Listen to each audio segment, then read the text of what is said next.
नमस्कार, मैं हूं आकाश और आप जुड़ चुके हैं द पब्लिक थिंक से।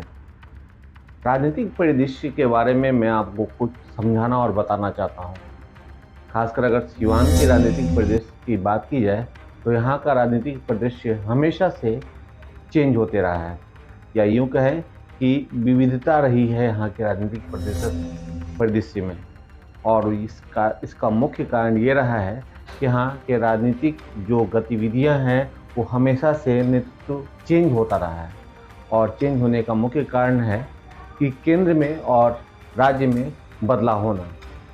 जब जहाँ का रुझान होता है वहाँ नेता पहुँच जाते हैं, और इसके कारण यहाँ की जो वोट और प्रतिशत है वो अलग अलग जगहों पे जाती रही है। और इसका जीता जागता प्रमाण विगत के कई सालों में देखने को भी मिला है।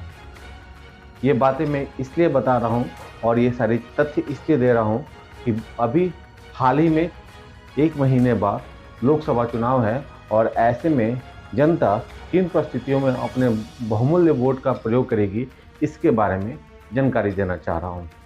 कुछ और मुद्दे हैं जिसके बारे में परत दर परत मैं आपको बताने की कोशिश कर रहा हूँ कि हाँ, राजनीतिक मुद्दे के साथ साथ और क्या क्या चीज़ें होंगी जो आगामी चुनाव में लोगों के लिए बहुत ही महत्वपूर्ण होंगी।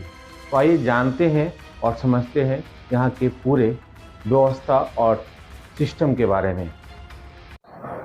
लोकसभा चुनाव में कैसे राजनीतिक परिदृश्य बदल रहे हैं और जो संभावित कारण है उस पर आज हम चर्चा करते हैं। आपको बता दें कि सिवान में जो राजनीतिक परिदृश्य बदल रहे हैं और जो मुख्य कारण है वो कैसे, कब, कहां पे बदलते नजर आ रहे हैं, उसके बारे में हम आपसे चर्चा करने वाले हैं। आपको ये बताने वाले हैं कि इस बार लोकसभा चुनाव में लोग कैसे, किन मुद्दों पे अपना बहुमूल्य वोट देंगे। नेतृत्व का परिवर्तन जो पहला मुख्य कारण होगा वो ये है कि नेतृत्व का परिवर्तन हुआ तो कैसे हुआ। नई नेतृत्व क्षमता का उभरना या मौजूदा नेताओं की भूमिकाओं में परिवर्तन, ये एक बड़ा मुद्दा हो सकता है।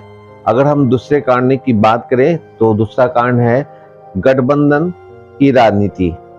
जी हाँ, आपको बता दें कि इस बार लोकसभा चुनाव में जनता गठबंधन की राजनीति पे भी ज्यादा जोर देगी।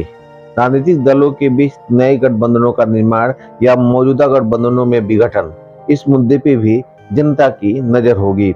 साथ ही साथ आपको बता दें कि मतदाताओं की और क्या प्राथमिकताएं होंगी, ये तीसरा बड़ा मुद्दा होगा, जिसमें मुख्य रूप से आर्थिक, सामाजिक और विकास से जुड़े मुद्दों पर मतदाताओं की बदलती प्राथमिकताएं भी होंगी। वहीं अगर चौथे मुद्दे की हम बात करें तो वो होगा सामाजिक और आर्थिक मुद्दा। इसमें मुख्य रूप से शिक्षा, स्वास्थ्य सेवा, रोजगार और अपराध के मुद्दे जैसे स्थानीय विषय पे भी राजनीतिक समर्थन में परिवर्तन ला सकता है और जनता इस पे विशेष नजर रखेगी। साथ ही साथ अगर हम बात करें राष्ट्रीय और राज्य सरकारों की नीतियों पर तो ये भी एक अहम मुद्दा होगा, क्योंकि राज्य और केंद्र सरकार की जो नीतियां होती हैं उस पे जनता की विशेष नजर होती है।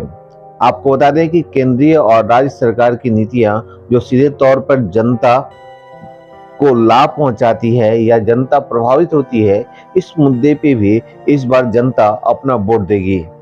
ये कारक समय के साथ एक जटिल तरीके से तय करते हैं और सिवान की राजनीति में जमीन से निरंतर बदलाव होते नजर आते रहे हैं। इन परिवर्तनों को समझना न केवल स्थानीय जनता के लिए महत्वपूर्ण है, बल्कि यह राष्ट्रीय राजनीति में भी अपनी प्रभाव दर्ज करता है। इसलिए सिवान की राजनीति गतिविधियों और मतदाताओं की पसंद में बदलाव पर ये नजर हमेशा बनी रहेगी। हम हमेशा से आपको तथ्यपरक और अच्छी खबरों से जुड़े रखेंगे।